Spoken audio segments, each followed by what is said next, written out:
Good morning, guys. It's Jonathan with One Big Impact. So today is actually pretty exciting. First of all, it's not day 5, it's technically day 6, or maybe even day 7 by the time I get this video done. But as long as we land in the first week, that's what's important. So, of the One Big Impact 30-day challenge. So first of all, today's video is going to cover some basic core exercises as far as like a lot of the things that you're going to encounter when you are on a healthy journey. So a lot of us go to our local fitness clubs, or maybe you have some home equipment or something like that.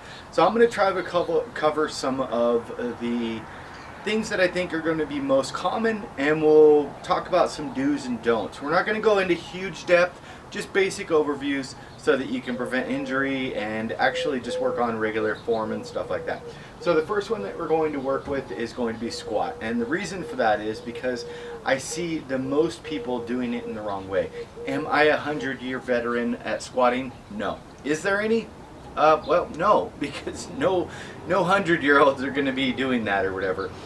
At least not for 100 years, because that would make them like, what, 115 at least? So, that being said, let's go ahead and get started. We're going to start with the squats, and then we'll probably go into the bench press.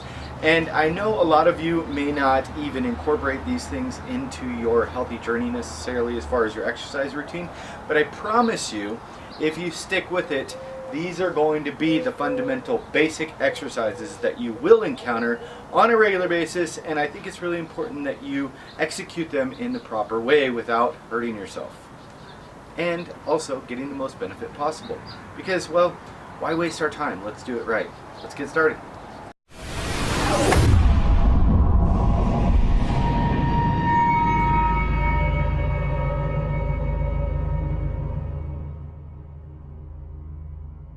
Okay, so first of all, the most important thing that I want to cover with this, and don't get me wrong, I learn new things every day, and that's why I'm here to be able to share them with you.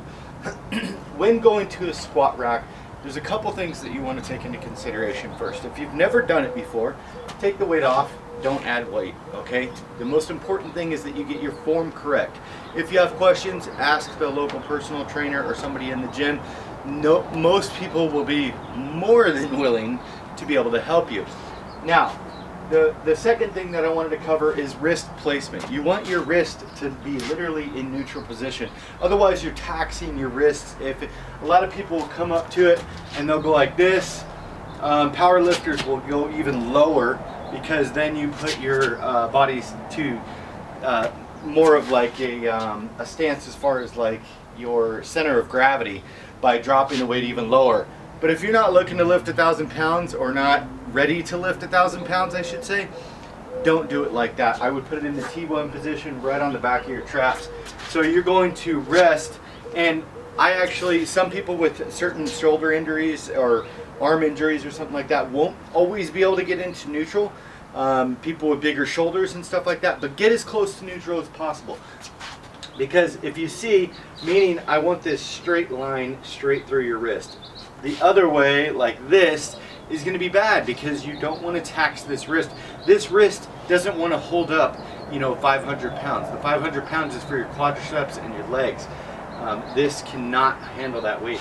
So, first of all, as you can see right here, depending on, this wrist won't go into neutral because of my shoulder injury. This wrist will, and it's fine. So you get it up, and the second thing is most important. You're going to have, this is obviously a homemade squat bench, aka bench press. You'll see me use it on the different level with the bench press later. You don't want to be reaching up really high to be able to get your weight off of the squat. So now this is probably a little bit lower than ideal as far as my height, but it works out as far as like when I bought the wood. That's the length that it worked out to. But you always kind of want to go down to get the weight and then pop up. You don't want to start up high, because what happens is once you're taxed and you can't squat anymore, you don't want to be trying to lift up and over. You kind of just want to, if anything, slam back into the machine and stuff like that and release the weight. Because I promise you, there's going to be times if you're actually using the squat right and actually fatiguing your quadriceps and everything like that to be able to see muscle development, you're not going to have the energy to lift it up. And it's really important, especially if you've got a lot of weight on there, not to do something like that. So The next thing I want to talk about is feet placement, and I know this is kind of a weird angle, but if you can think in your mind, the best way to have your feet placement is going to be, I want my spine in line no matter where I go. Once I go down, I want my spine and my head basically in line with my feet. Now, I went a little bit too far right there. I wasn't really showing you how to squat. But as far as squatting, you don't want to go lower than 90 degrees. Do you see how this has 90 degrees here? As far as like from the leg to the quadricep, it's important because you have flexors and everything that go over the knee, and by going lower than that, you're no longer putting strain on your muscle, you're putting it on your knees and joints, and you don't want to do that, especially if you're lifting heavy weight and even if you're lifting lightweight. So it's really important, don't go lower than that. Always try to keep your distance. If you're a wide-shouldered person, keep your feet at the same distance as your shoulders, so shoulder width. If you're a narrower person, maybe you need to bring them in because your shoulders are narrow. Mine are pretty wide. Also, make sure your legs are not caving in or caving out or doing anything crazy as you go down. If they are, maybe you need to spin your foot out a little bit to be able to stop it from doing that, because it's not a natural position for the way your bone structure is put up. But it's important, while you're going down, your feet should not be moving or anything like that. Also, shoes are important. Some people prefer to lift on squats without shoes. Some people do weightlifting shoes and stuff like that. You don't want, like, obviously, like high heels. Have you seen the girl that did that with high heels and she just fell? You don't want to do that. You want to be as flat-footed as possible so that you're putting all the power from all of your legs, and especially from your heels, in up through your body. So it's really important. Another thing that you have to consider when you're doing squats is the fact that a lot of people just slam down and pick back up. I'll tell you, the one time that I was injured by squatting was actually because I put the weight on there and it wasn't even actually a lot of weight, and I sprung down real fast and tried to spring back up, and I want to say it was like this. It was not that much weight. It was like 135 pounds. But you have to take into consideration whatever load you have on that needs to go evenly down, evenly up. And a lot of times, what a lot of people don't realize is with any machines, they go down super fast and then spring up with the power. If you slow and control the movement down, you slow and control the movement up, you're going to get 10 times more workout, because I promise you, cranking out those all the way form, all the way up, you're going to get a lot more action happening out of the exercise rather than just springing up and springing down. Anybody can do that. It's about form and being able to go through slow, controlled movements to be able to see actually how to tear the muscle fibers down and rebuild them properly. Okay, so really quick, I'm going to walk you through an actual squat, okay? But something you need to take into consideration and remember before squatting is, as you go down, I want you to inhale. As you come back up, I want you to exhale. Now, if you're lifting a lot of weight, I recommend two things. I recommend knee wraps, and I also recommend a weight belt, because you don't want your intestines splattering all over the wall in front of you. One more quick tip: as you're going down, you naturally, your head wants to cock up because of the pressure. Don't let that happen. Pick a point on the wall, stare at that point, and as you're going down, just continue to keep your eyes forward. It's important because you're going to put added neck strain. Now, I know that probably isn't a big deal if you were just lifting maybe just the bar for guys and stuff like that, but if you had a couple 100 pounds on there, you're going to put massive strain on your neck. And it's important that if you're looking to start bodybuilding or start working out on a regular basis, you really need to focus on minimizing the injuries. Obviously, you can't eliminate them all, but minimizing them over the course of time so that you can have a longevity of this type of lifestyle rather than just getting big but falling apart afterwards. So really quick, try to get your hands in neutral position. Also, grab the weight, make sure you're in the center of the bar, grab the weight and make sure, feel how it's balanced. Reposition it if you have to. Get it on the traps right there.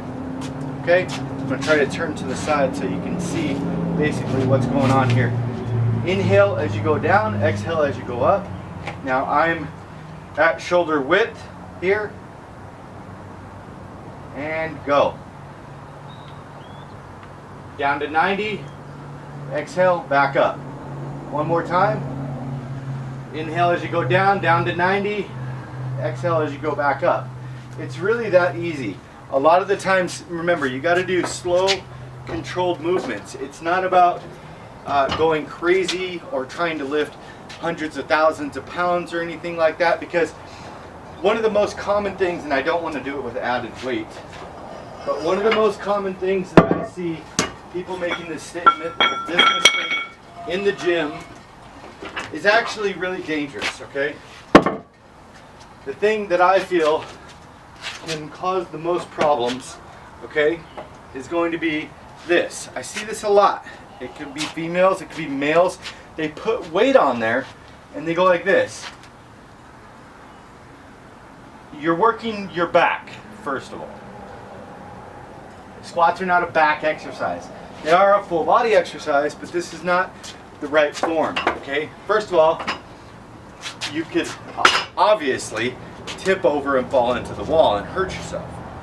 But if you're putting hundreds and hundreds of pounds on a position where you're supposed to be going straight down, because your center of gravity is going straight through your spine, through your knees, through your everything, going straight down, but now you're going forward, your body's not designed to be able to do that, okay? It's not the correct form. If you're going to do something like that, if you're trying to work on lower back or something like that, switch it to a deadlift.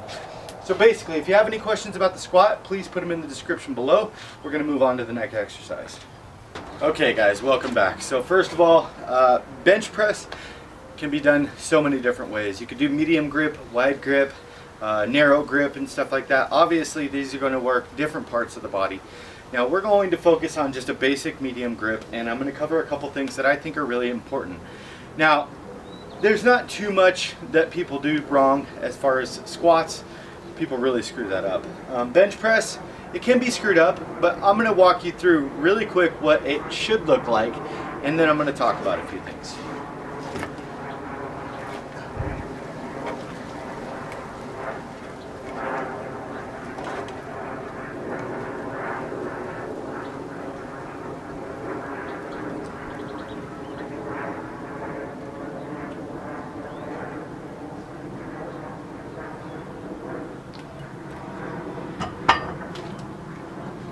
Okay, so as far as the things you may be noticing, I'm not bouncing off my chest. Bouncing off your chest, you can get a lot of different things, okay? A lot of people are going to tell you different things. Powerlifters may say that's how they do it. They bounce it off their chest. First of all, if you're bouncing it off your chest, you're not actually lifting the weight. You're literally, it's like bouncing weight. It's like bouncing a medicine ball off the ground. You're not lifting it off the ground, you're bouncing it back up to yourself, okay? So, I want you to concentrate going down slow, because that can be the best way to tear down those fibers and be able to build muscle. Then also concentrate on going up slow. If you're going to use a weight that you're not comfortable with or that you've not used, I don't care if it's just the bar, for women, men, anybody, okay? Get a spotter. Get a spotter until you know what you can lift. Because weights, especially if you have collars on there on bench press and stuff like that, can be extremely dangerous as far as injuring yourself. You could hit yourself in the throat, you could crack your chest, you could do a lot of different things. Now I don't want to say that to make you scared of the exercise, because it's a basic, good, fundamental exercise for a lot of people, and it can show great improvements. And it's one of those fundamentals that we just like to stick around. Furthermore, a lot of people are telling us studies as far as like don't lock out at the top, don't lock out at the bottom, meaning don't rest on your chest. Try to stay about 2 inches away, or maybe like a 2x4 width away from your chest, and then go back up, because that keeps that constant strain, that constant tension on the muscles. You want those muscles always under pressure while working out. Otherwise, they get a break. Like, why would they grow? Why would something grow? Because if it's not being stimulated. But if it's constant stimulation, and trust me, try it with just the bar and try locking out, because anybody can lift the bar 100 times. But can you go slow up and down without locking out 100 times? Even with the bar, you'd be surprised you'll actually get quite the burn. Now, one quick side note that I wanted to talk about before we go to the next exercise. If you're going to failure for aspiring bodybuilders or people that were trying to grow muscle, please get a spotter. Because if you're going to failure, that means you're going until you can't lift anymore, and it's a really dangerous process. If you're going to absolute failure, grab somebody in the gym. If they don't want to help you, grab one of the employees of the gym, because I promise you, even the janitors will help you. If you're lifting extremely heavy weights, which I don't know if this is a good idea for like the beginning video or whatever, you probably need a guy on either side. Because if you're lifting 500 pounds, a guy in the position that is not in a chest position, hanging over you awkwardly, is not going to be able to lift 500 pounds off of you. You're going to need a 250 and a 250, two good sized guys on either side. So please keep that in mind, and always, always, always be safe. Remember, it's not going to make a difference if you're injured, okay? I would rather you progress slowly and see muscle and improvements slowly rather than injured and fall back completely. So keep that in mind. Okay guys, welcome back. So first of all, this is going to be our third and final exercise that we're going to cover. And you might be asking yourself, why exactly are we covering bench press, deadlift, and squats? Because maybe you don't do those exercises, but my answer to that is you probably should be working on them. And the reason for that is because these are whole body compound exercises. These are not just exercises that are going to be isolated. It's not a leg extension or something like that. That's only going to isolate the legs and the quadriceps. But these are going to work the entire body. So when I lift this, happens to be my favorite exercise, by the way, the deadlift. So I will be loading a little extra weight on there.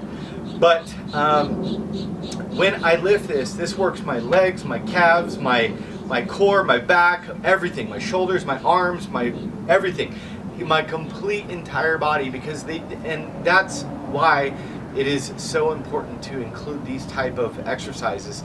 And don't be intimidated by them. It doesn't mean you have to walk up to this and lift what I'm lifting, okay? It doesn't mean that you can't do a bench press while only using the bar. Don't think about that. Don't think about the weight you're doing. Just think about the improvements on your overall health and how good this is for your body and your healthy living lifestyle.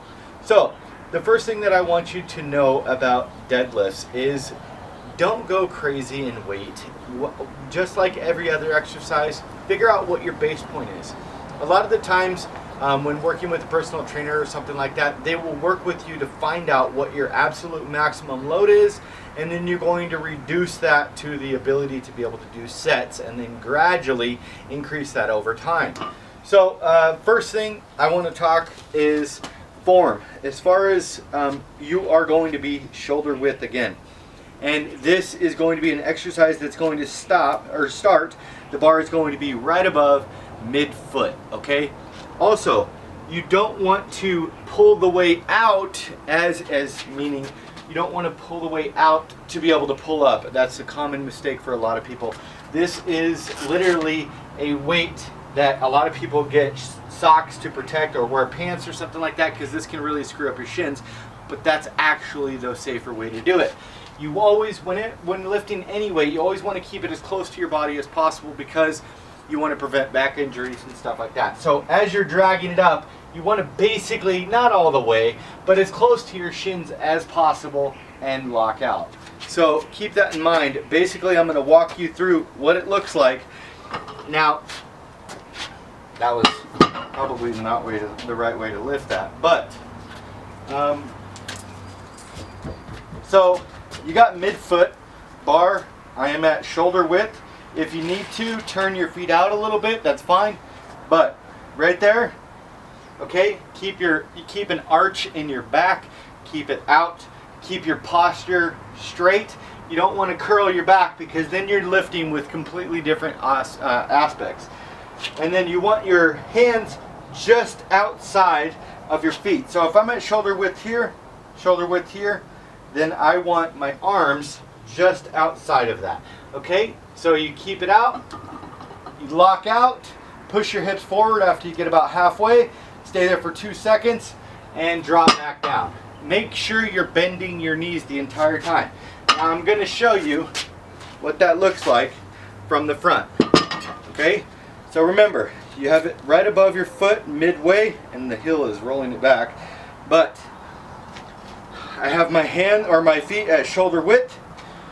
My hands just outside that. I got the arch in my back. I bring it up, and it's a pretty swift movement. Bring it up, lock out, 2 seconds, drop back down, make sure you're bending your knees at the bottom. Now, those are basically the fundamentals.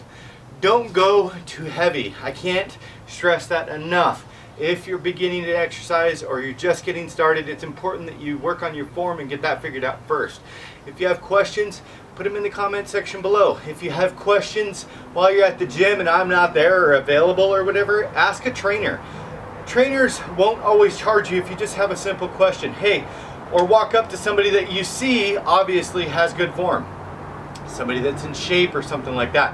It can be really helpful and eliminate. Also, one really good tip if you're too shy to ask questions, go on Google.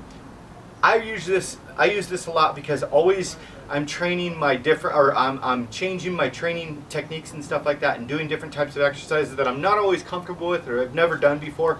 So I'll put for instance this one, deadlift GIF. That's those little GIF characters and stuff like that. And on my phone, and when you Google that, click the thing and it'll actually walk you through exact proper form in a little sticker thing or whatever, and then you can actually feel more empowered. So you guys, this is day 6 or 7 depending on when this video gets released, probably today. You must like, share, comment, and subscribe to our channel. If you don't share this video, if you don't like this video, if you don't comment this video, if you're in the challenge, you will be eliminated, but it's no big deal. Just do it. It takes like 5 seconds. You guys keep up the good work. Hashtag be stronger than your excuses. Remember to spread love, not hate. If you have an exercise that you would like me to cover in the very near future, please put it in the comment section below and I will do my best. Also, if you have other questions about these exercises, please ask. Don't be afraid. Also, if you're new here, please check out our Facebook group. It's called Healthy Living for a Healthy Life. I will also put a couple things that I recommend. For deadlift, I recommend using gloves, okay? I also recommend, if you're gonna be lifting heavy, a weight belt and knee straps for